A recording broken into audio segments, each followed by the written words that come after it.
There you go. So just to try and make sure that we're all on the same page, that we know what we're studying, then we'll do a small quiz. Okay. No one, it won't be graded. Do not worry. And the results will not be published anywhere. It's really only so that we can be sure that we sort of know the basics of the text that we're studying.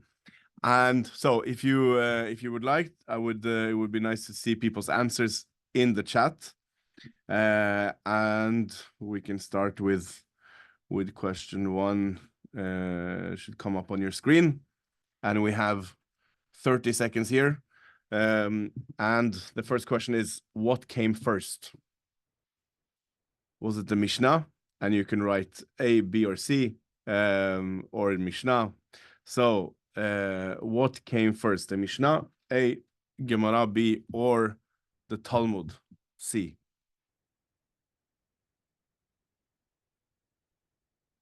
Talmud. Very good. Almost. The first thing was the Mishnah. The Mishnah came first. The Talmud is but it is true that the Talmud consists of both the Mishnah and the Gemara. So the Mishnah and the Gemara together makes up Talmud. But the Mishnah is originally, we say, at least part of it is from Har Sinai, or even some people believe even before then, since Moshe set up a court system even before Matan Torah, but at least it originates back then, and then it was compiled later. So the first thing was the Mishnah. So that's what we're learning today. Mishnah, Pirkei Avot. Question number 2. Let's see if question number 2 here. What's another name for the Mishnah? The Mishnah also often goes by another name. Is it the oldest Torah, the oral Torah, or C, the original Torah?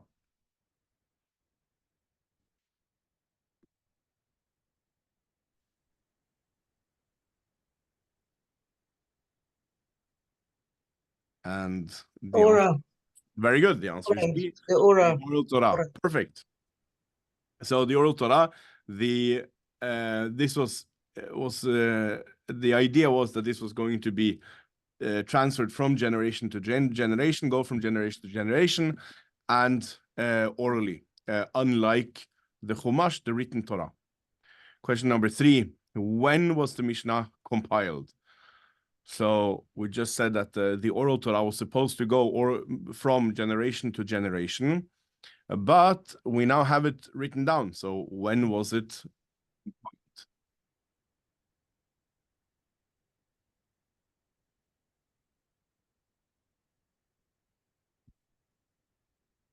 And the answer should appear now very soon. The answer is C, 200. Very good.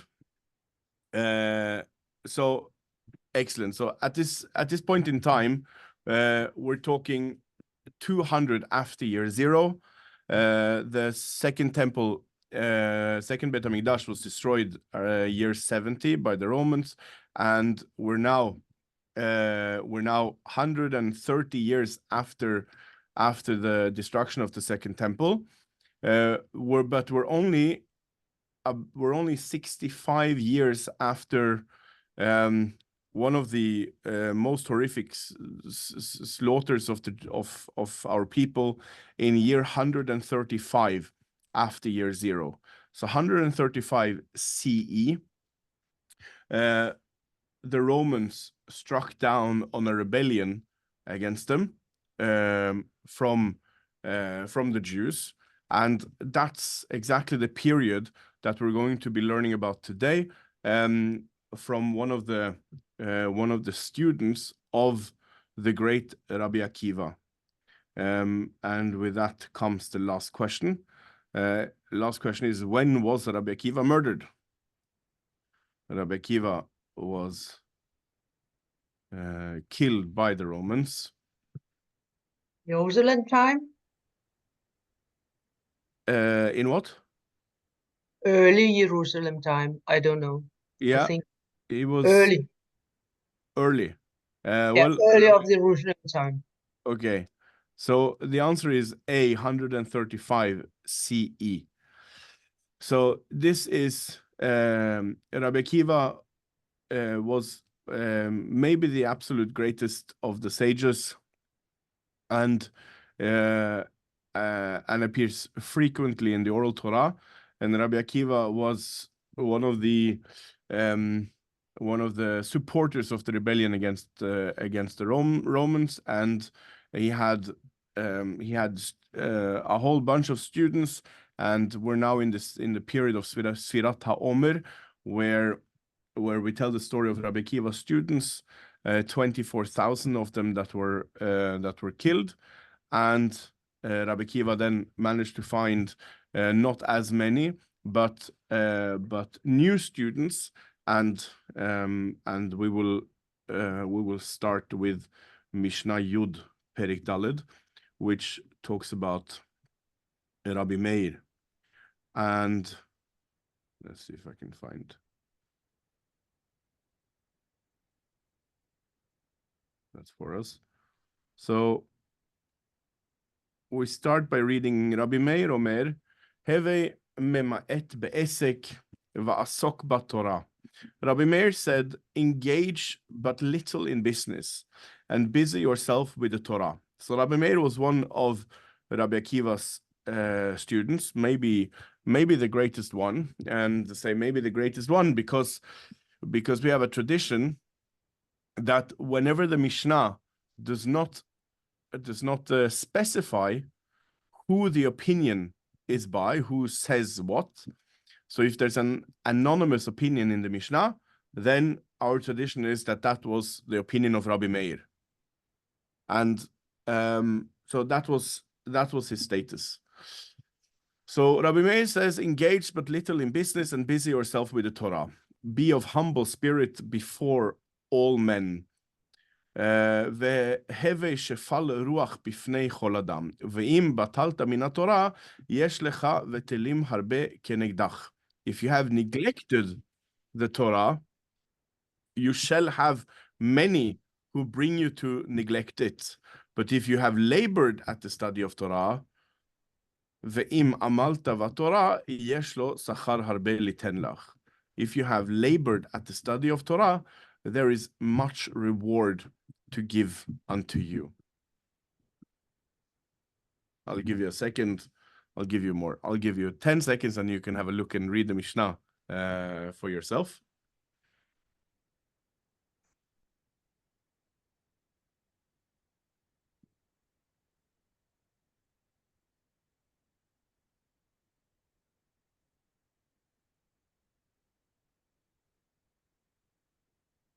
The first thing that I would like to do is to hear some questions. The questions are usually more important than the answers. So, does anyone have a question? Yes, please translate the neglected, the negligere. Yeah, exact. Okay.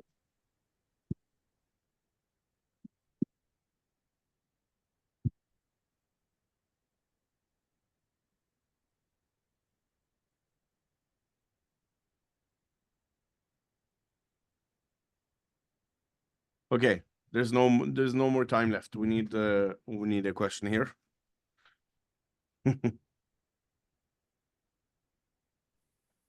Why there's the sentence be of humble spirit before all men? I don't see the link. Like I see the first sentence and the third sentence coming together. What does it do in the middle? You see the first sentence, engaged but little in business and busy yourself with the Torah. And the third sentence, if you have neglected the Torah, you shall have many who bring you to neglect it. But if you have labored at the study of Torah, there is much reward to give unto you. Yofi, yeah. So the second one, you're saying be of humble spirit before and men doesn't really seem to fit with the topic, which is Torah. This is an excellent question.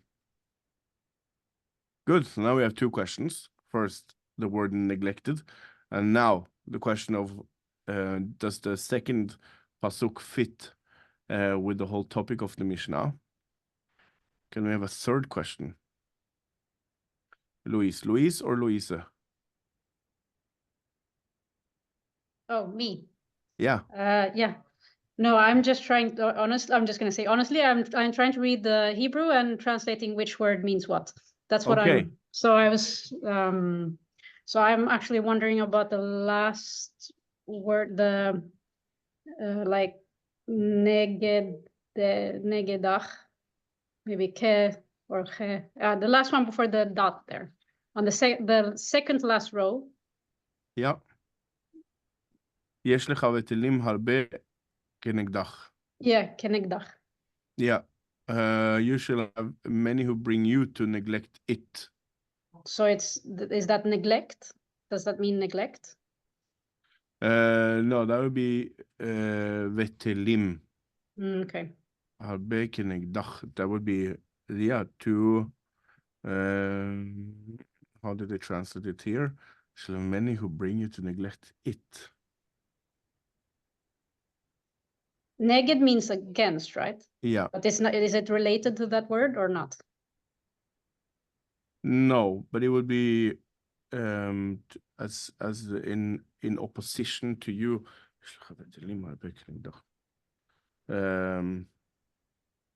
I guess it's not a completely literal translation, but they bring you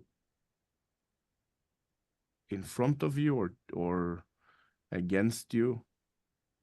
It's interesting. We'll check with Ramoshe David when he comes in at some point to see how he would literally translate it in Hebrew. Okay, thank you. So that was my question. That's also a good one. Very nice. So my question was also, anyone else? Can I add something? Yeah. Yes, please. I had a question about the same sentence and maybe the same word. It's the it part. Neglect it. Does that refer to the Torah or? Yes, I think so. But there's no, this is not, sorry, I was too quick to answer. This is usually the problem. It's not just, I don't think it's just me. I think this is a common issue. But I think that's a good question. The question is, what does it refer to? Good, that's it. So that's also a good question. Mike, I also had a question in Hebrew here, which was the word shefal ruach, which is translated here, be of humble spirit. So I read it in Hebrew, and then the humble spirit translation wasn't something that I was really familiar with in English, and humble in Hebrew, and also which we also see in the Torah, is usually the word that's usually used is anava. So I was a bit surprised because that's the word that I was sort of expecting, but it's not. So the Hebrew which is an expression which is shefal ruach. So my question was, what does that mean? Good. Is there a last question? Now, Flora's first question was the second sentence here, be of humble spirit before all men. That's also what I was drawn towards. So it doesn't really seem to fit with the whole topic of studying Torah and being engaged in Torah. Does anyone have any thoughts about this question?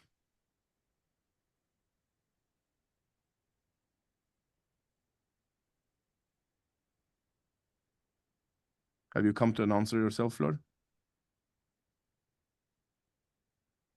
humble spirit. Actually, my husband says something. But Preserved to like, you know, if you look at the school of Lev Shammai. so wasn't like the study of the Torah kind of reserved not to an elite, but you know, not for everyone to take the time and not to be able to be little busy, you know, do little in business and have the time to study Torah. So in that sense, like, you know, if you do it, but like you have to be humble as well towards other people that can. It's like, especially if you look at Shammai, Shammai only accepted or sort of regarded people of a higher standing in society to actually enter his school. I don't know if you heard Eric as well. Would you like to repeat? Sorry. Yeah, I'm sitting on the other side of the computer, sorry. Because wasn't it the fact that Shammai, for example, only accepted people to study with him that were of higher social standing? And social standing could also be related to quite the opposite of humility in some cases. I see. Okay. So kind of from that approach, yeah. So you're saying that the second sentence is really there in order to try and connect personal conduct with the way you're engaged in Torah. Yeah. Okay, good. Anyone else?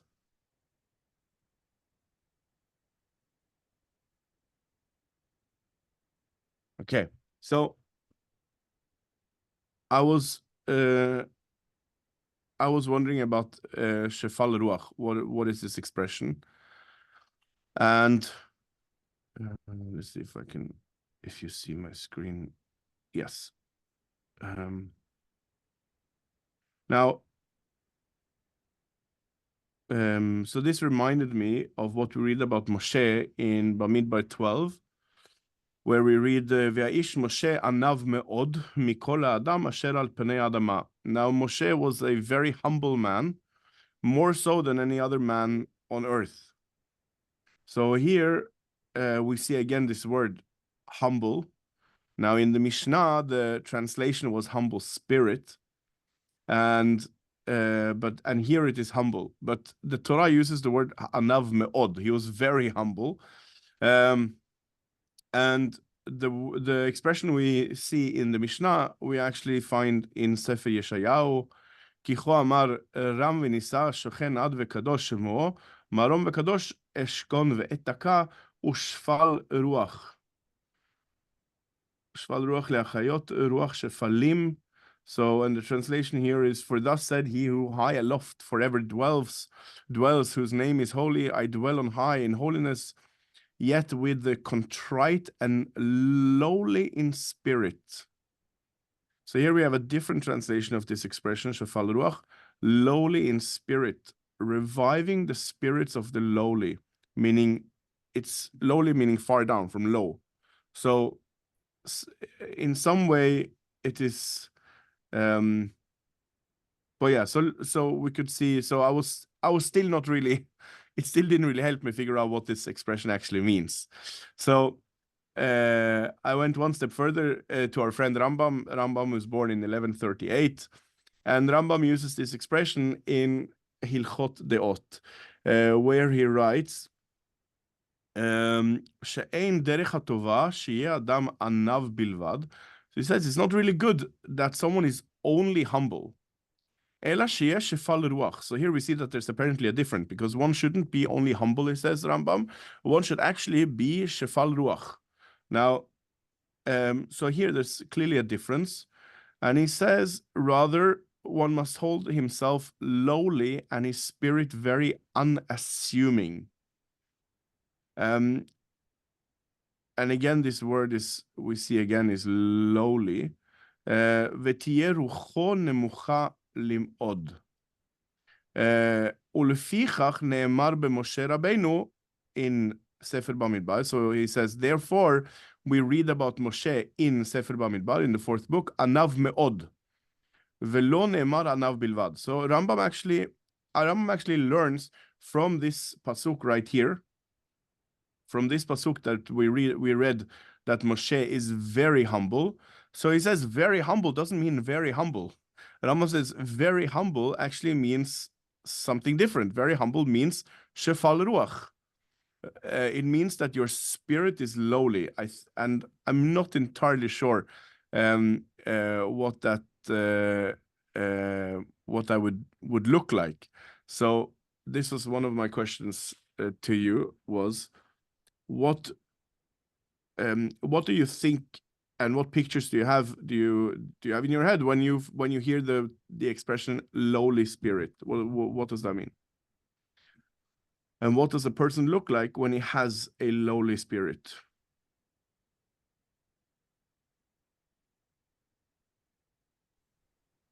So-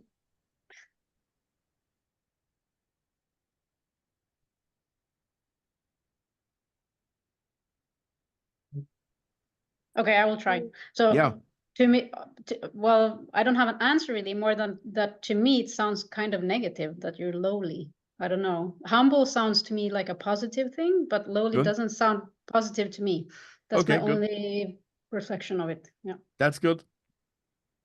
Just to double on what Louise said, I just looked in the dictionary, and it says lowly is low in status or importance Okay, in English.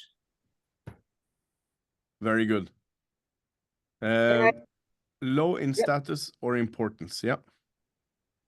Can I say something? Yeah. My picture is not on my PC. I'm sorry. I don't know why. So I took the translate for lovely. Yeah. Yeah, lowly. And it tells me that it is beskedent in Danish. It's be positive, but a low meaning, thinking, but not the big thoughts, but Mhm. a little bit of simple, but positive. But yeah, I can't explain it and translate this beskedent in Danish. Mhm. If you eat a meal, so eat something, you don't like it, but you eat something, a little bit of it. Good. Very good. Okay, beskeden. Bra. Very good. Anyone Thank else you. would like to take a stab at lowly spirit?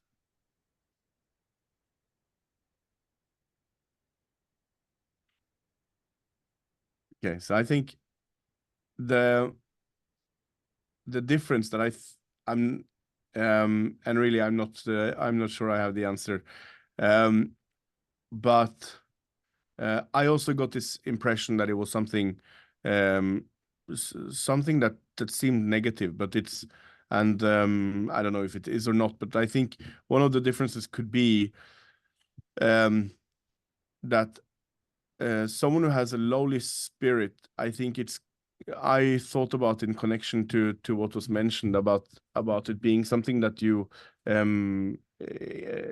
it's a way that you regard yourself.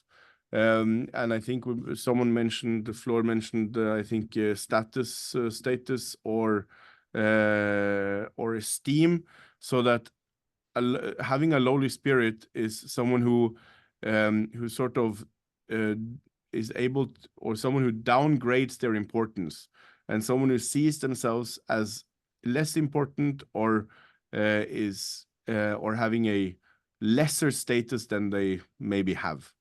So, and I don't think that's really what we would connect to someone who's humble. Yeah, Flor. Would it be like, in a kind of modern way of saying, someone with no ego? Good. Maybe it's connected to something something along the lines of not having an ego, or negating your ego. Okay, superb. So we see that this is, at least the expression is an important one. It features in the Tanakh. We see it in, well, actually Rambam thinks that we even see it in the Torah, because the Torah says that Moshe is anav me'od, and Rambam says, well, if he was humble, then the Torah wouldn't have to write me'od, very humble. If he was simply humble, then it would just say he was anav. So since it says anav me'od, so Rambam says very nicely that, well, then it must mean something else than humble. So then it means this expression that we find in the Tanakh, which is shefal ruach, and that's what we then see in the Mishnah, and it is and it's maybe connected to negating your ego, placing yourself on a lower status, and or maybe something which is maybe not so with such negative connotations, which was also mentioned, which is beskeden. I like the answer that, and I think it's also the most. It sounds very reasonable that the reason why it's here is because this is connected to the way you should approach the Torah and your learning. This should be your spirit and your conduct should be connected with this type of behavior. Now, one of the things that was that I picked up when I was learning was that some people are slightly uncomfortable with the fact that it seems like something that intuitively is negative. At least some of us got some negative connotations. So someone explained that it's not something that you should go around having all the time. You shouldn't always be lowly in spirit, because the Mishnah says, "Vehevei shefal ruach bifnei chol adam." You should have it before all men. Be of humble spirit before all men. So that doesn't mean all the time. If it was all the time, it would simply say be of humble spirit, and that's it. So since it says bifnei chol adam, so someone pointed out that, well, it's actually when you're approaching people and in conduct with other people, that's when we're talking about being shefal ruach, humble spirit, and maybe that softens the Mishnah a little bit. Moving on to Yud Aleph, Mishnah 11. Rabbi Eliezer ben Yaakov Omer. So we're still now dealing with the students of Rabbi Akiva. Rabbi Akiva, again, he was killed by the Romans in year 135. So that's the approximate year that we're now dealing with. Rabbi Eliezer ben Yaakov Omer, Haose mitzvah achat, kone lo peraklit echad, vehaover aveira achat. קונה לו קטגור אחד, תשובה ומעשים טובים, כי תריס בפני הפורענות. Rabbi Eliezer ben Yaakov said, he who performs one commandment acquires for himself one advocate, and he who commits one transgression acquires for himself one accuser. Repentance and good deeds are a shield against punishment. And we'll read the last one, the last part of this Mishnah. Rabbi Yochanan הסנדלר אומר, כל כנסייה שהיא לשם שמיים, סופה להתקיים, ושאינה לשם שמיים, אין סופה להתקיים. Rabbi Yochanan הסנדלר said, every assembly which is for the sake of heaven will in the end endure, and every assembly which is not for the sake of heaven,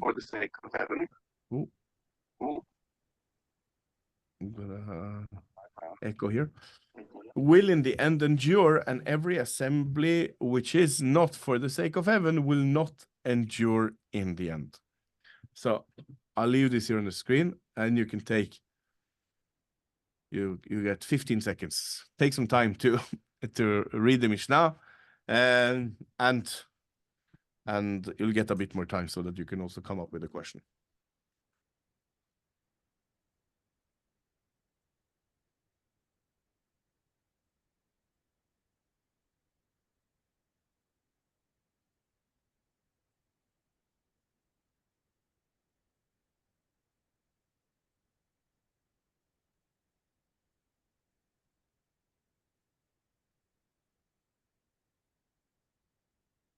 Good. So, can we see if we can gather 3 questions about the Mishnah? Who would like to begin? What about Olivia? Do you have a question? Not a specific one yet. I'm still trying to understand.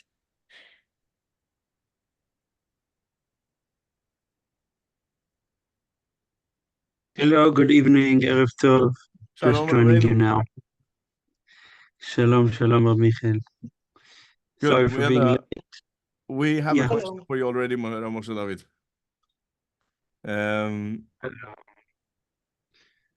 How would you translate this sentence right here? יש לך ותלים הרבה כנגדך. Oh, wow, I get an echo here. I think it's am I the echo?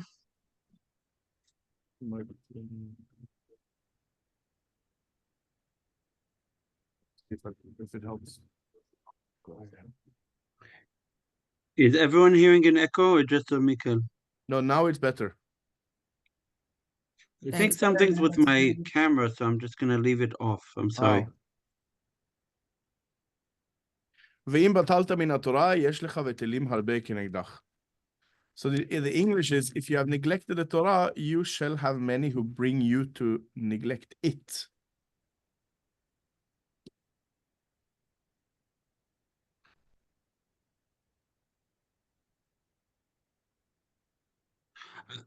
Yeah, I think the more literal translation would be you have many who will do the same to you, who will neglect and will stand in neglection towards you. No, now I lost you.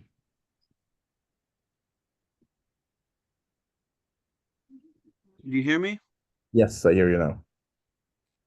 Yeah, I just said I think that literal translation, more literally, would be that you will have many who will stand in neglect towards you. Mm-hmm. Toward, right, towards, right. Yeah. Very nice. And then how would that be explained is you can explain it as sort of, if you disrespect the Torah, then don't expect, then you will find that others will disrespect you.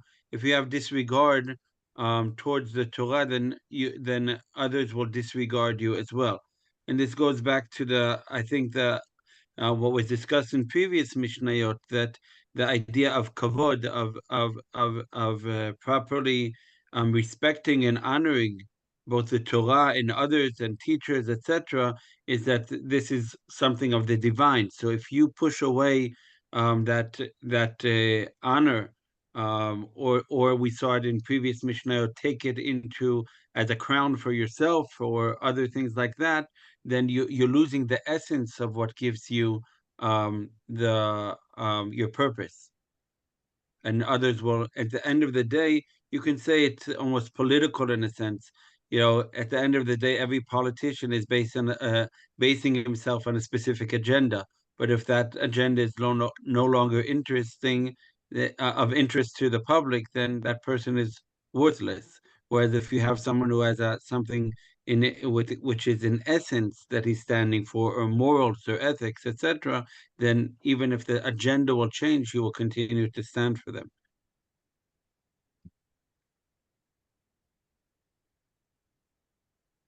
יפה.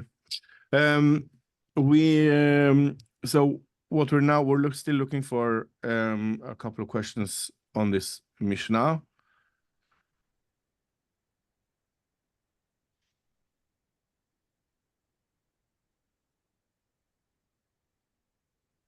Is it linked to the destruction actually of the temple, in the sense that because people were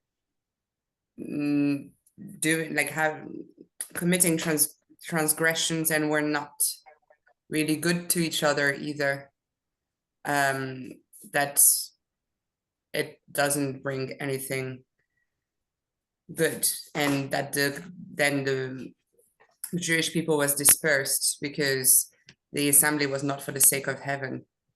I see. So right. So you picked up on the word assembly. Very nice. And you connected it to a story which was absolutely on the minds of the Rabbi Eliezer ben Yaakov, and Rabbi Yochanan HaSandlar as well. Very good. Good question. Now, for the sake of heaven, that's at least my obvious question. What does it mean that something is for? What does it mean that something is for the sake of heaven? I think it might be your webcam for some reason. But okay. And one of the classic answers to the question about what it means that something is for the sake of heaven is when the purpose is not to be right and to show and prove that someone else is wrong, but rather that something is done and said and argued. And here in this case, that there's an assembly which is trying to increase the truth in the world, which doesn't have to be in opposition to something else, and it doesn't have to negate something else, but it is in order to make sure that there is simply more truth in the world, and that would be something which is for the sake of heaven. And so that's one of the answers to this question. What does it mean that something is? What would it mean that an assembly is for the sake of heaven? And I think that is a nice answer. That is that, well, the purpose of getting together is to increase truth rather than to show that someone else is wrong, which is sometimes the case. But yeah. Just picking up on the word in the end, well, endure, I think brings forward the fact that many times you have people who have good intent, and then you get very discouraged because of all of the, first of all, the different opinions and the fact that it's very difficult to get there. And that I think it's a comforting sort of to say, in the end, if you keep your goal in mind, it will be okay, even though the path there could be quite difficult. And you end up, you're saying, wait, if we're, for example, a bunch of rabbis, how is it so difficult just to find the proper way forward together? If we talk about the state of Israel today, right? So you have something which has a good goal, good intention, but then it's so difficult and it gets very discouraging. So he says, in the end, it will be okay. Keep the goal in mind. Good.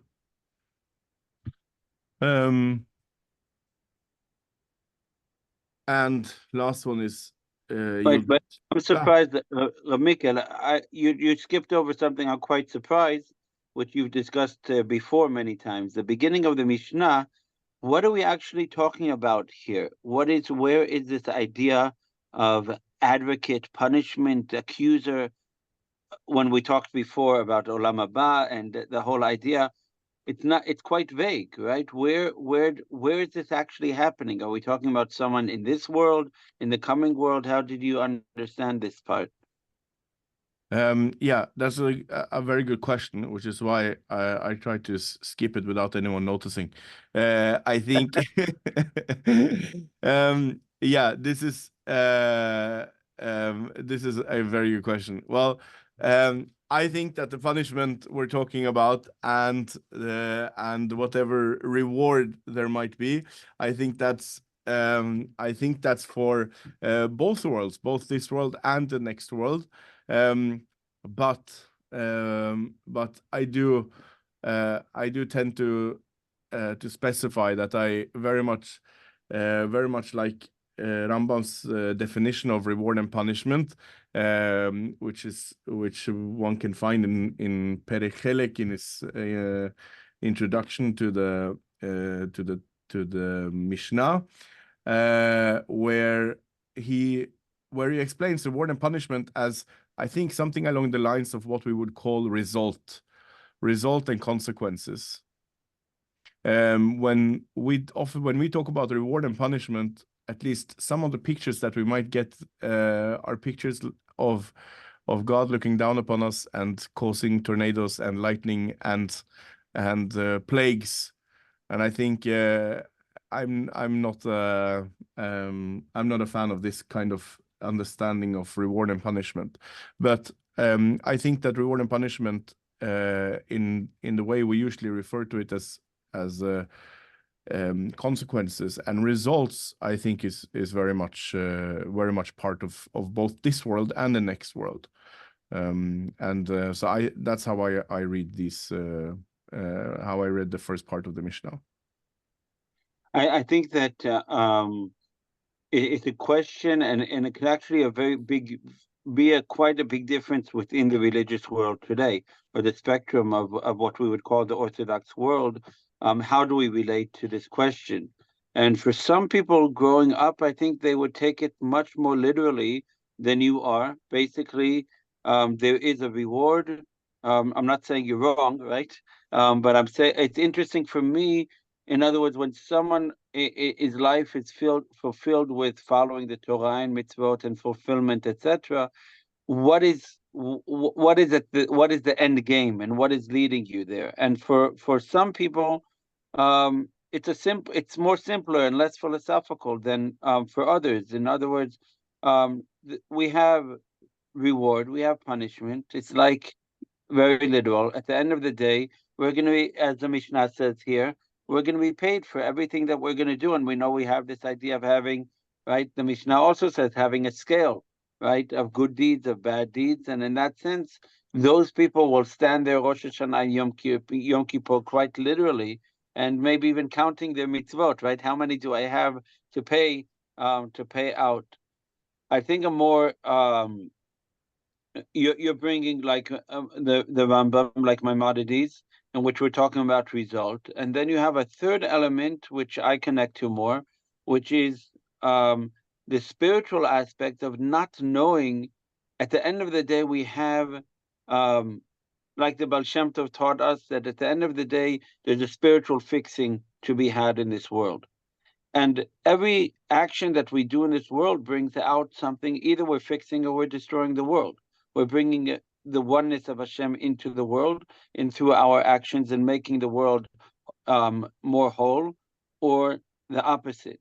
So that at the end of the day, I think that would connect with what you're saying, because the result of that would be that our spiritual place in heaven, so to speak, is based on the spiritual level we reached in our lives.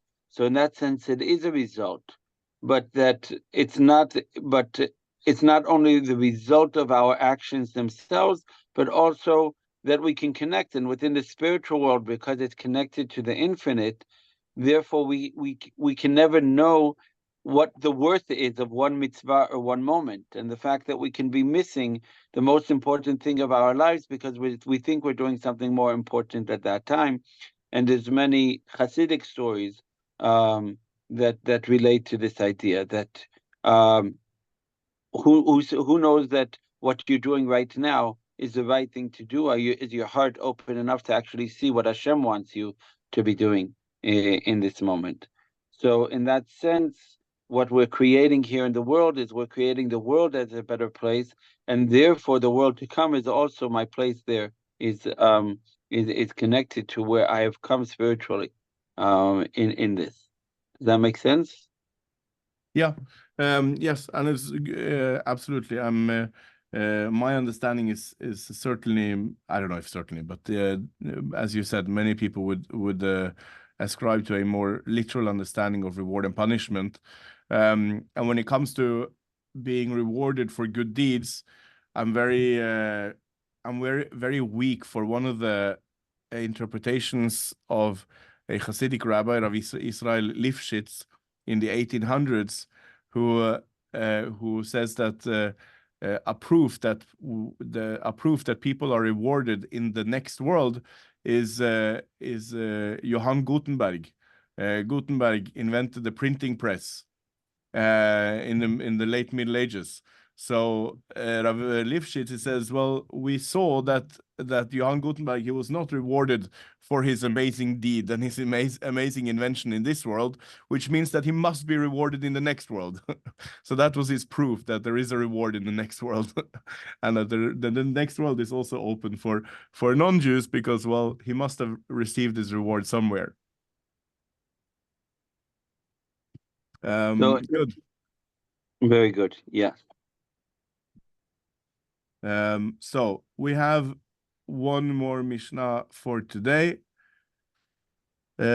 רבי אלעזר בן שמוע אומר, יהי כבוד תלמידך חביב עליך כשלך, וכבוד חברך כמורא רבך, ומורא רבך כמורא שמיים. Rabbi Elazar ben Shemua said, let the honor of your student be as dear to you as your own, and the honor of your colleague as the reverence of your teacher, and the reverence of for your teacher as the reverence of heaven. Yes, it's a hierarchy, which is not so easy to get the first time around. I'll let you look at it in peace and quiet.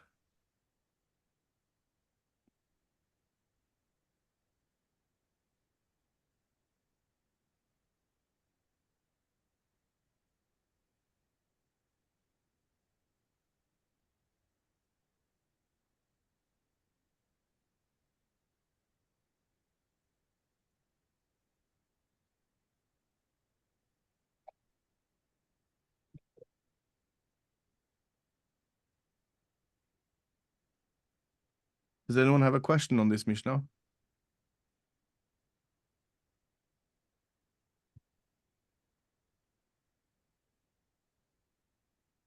What Is kind of honor are we talking about? Good. What kind of honor are we talking about? And is it a circle of honor from the student to the teacher, from the teacher to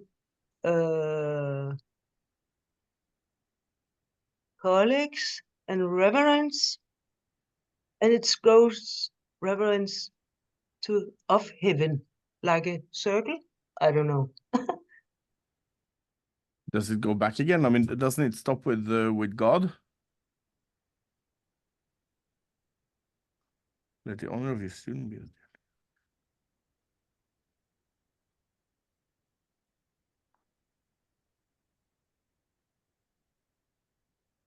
Does anyone see the circle? Anyone else? I don't know.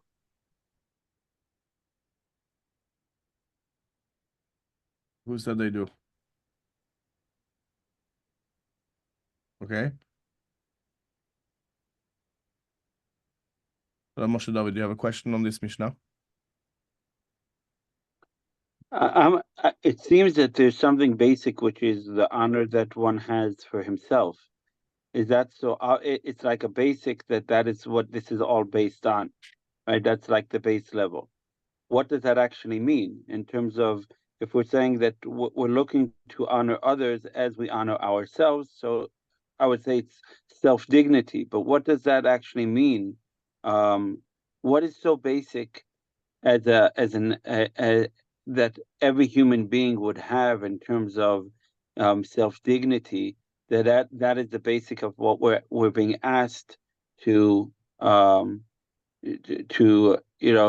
take that as an example towards others as well. I think there could be different answers. I'm wondering what does that mean to have self-dignity, and what examples might we have of that? Good. Flor? No. No, not yet. Sorry.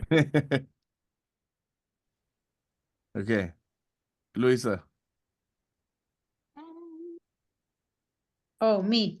So I'm always trying to read the Hebrew. Sorry, I Oh. kind of get stuck on that. But I don't have a question on it.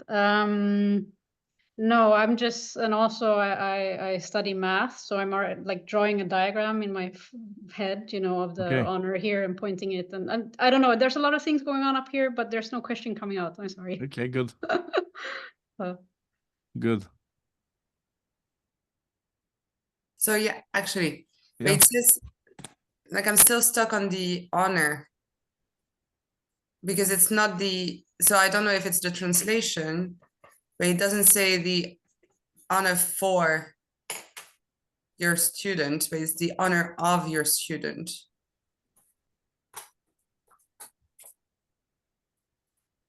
But it's the reverence for your teacher.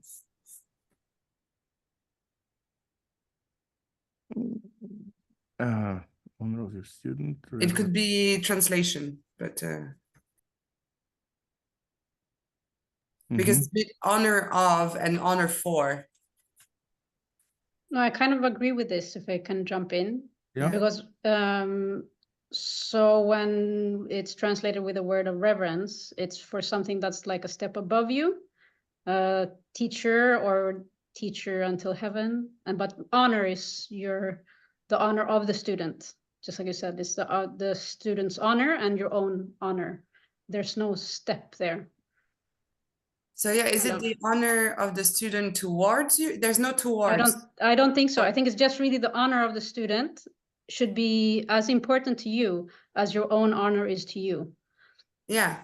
So you should, yeah. Okay, so then it's honor as in like you, I To will your keep the honor. Yeah, like your students' own honor should be very important to you. So you should treat them well so as they can keep their honor, I think. Something like that. That's my thought. So a kind of protective way. Yes, that's how I see it. And yeah, I have two questions. One was, yeah, bolette or Yeah, bolette. Bolette. Yeah. I'm new to all this, but Welcome to the club. thank you. Adam and Eve was made by God in his image. So if we have honor to our student and to ourselves, then maybe, there's the reference to heaven as well. So maybe it's like, I think it was said something about self-respect or something. And I just thought about, well, if we're made in God's image and we respect him, then we should respect ourselves. Yeah, I don't know. It's just a thought. Good. I was wondering how this fits with what we read half an hour ago, which was that it's important to have a lowly spirit. So this seems to be in contrast to that. Well, I think I was actually thinking the opposite. I thought it fits very well with the idea of, I feel that in the postmodern world we are in today, the lack of godliness, right, or this lack of something very basic, that a presence which creates awe.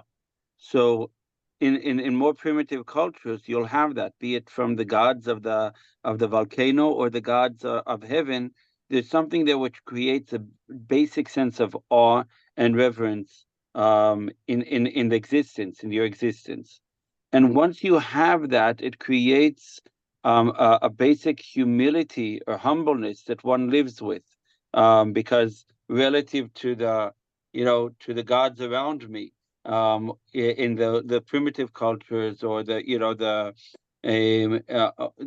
those who believed, right, in the natural gods, or be it the divine God, it creates a sense of humbleness, of humility, that one stands before something infinite, much bigger than oneself.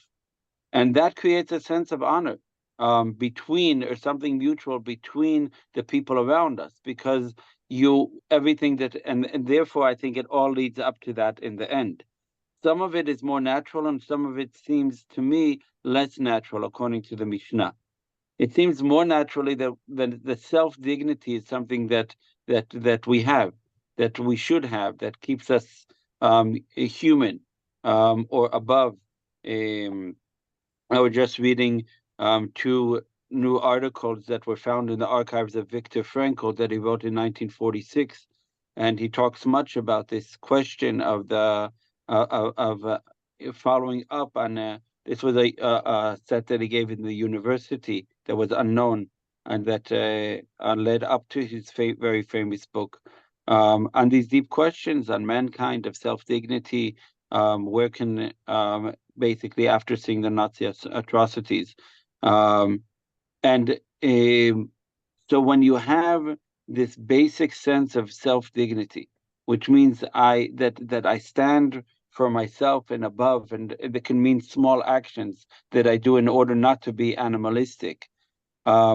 therefore, that leads to a deep sense of having that honor or that dignity, and then I can transfer it over to my student, to my friend. And I think just looking at that you have different groups here in the Mishnah, but the reason that, right, that it could be, you could slip and you can have very good, you can have honor for, let's say you have for your friend, but then for your student, you can slip and you can lose that dignity by being too powerful towards them. So you have to be careful that that person feels dignified when he steps into the class or into the room or into the Beit Midrash. The second is that your friend, I think, you can have a very nice open friendship, but you can lose the reverence because you're so open. And then you could end up hurting a person very deeply without even noticing it. So you have to be sensitive, and you should have reverence to your friend just as you should have naturally to your teacher. Unfortunately, I think in the world that we live today, we've lost all of it. There's no reverence for teachers. There's no reverence for rabbis. And maybe it's a question on the rabbis if they are humble enough, because if so, then God's presence should come through them. But I think that when we look at where we've gone in terms of school and classrooms and education, there's no such thing as reverence, never mind honor. And it's I think that this Mishnah is quite important in that sense. When one is connected and trying to be more connected to godliness, then it's not only the famous sentence like we've talked so much about, how do you act towards others, but that the very fact that you're connected to that should hopefully bring about humbleness. So for me, the two of them, back to your question, for me, the two of them actually connect very naturally. I don't know what you were talking before about that Shval Ruach and how you translated it. Very nice. Very nice perspective. Any other thoughts on the Mishnah or what Moshe David said? I think do you not feel? I feel like I agree with I agree, but what about? Sometimes I get a sense that there is still some sort of reverence in our Western society for natural wonders.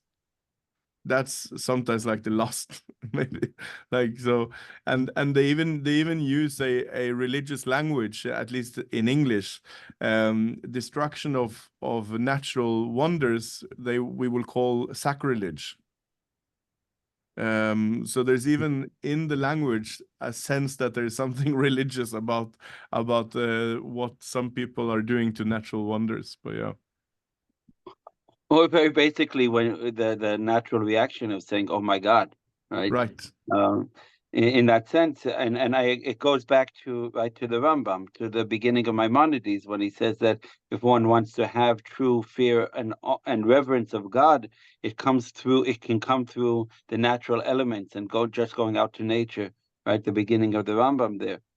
So in that sense, I agree very much. Sure. And I think that's connected to, I think it's also, connected to what you said, that reverence is often a result, or awe is often a result of seeing something amazing or seeing something that is great, which will put perspective on yourself.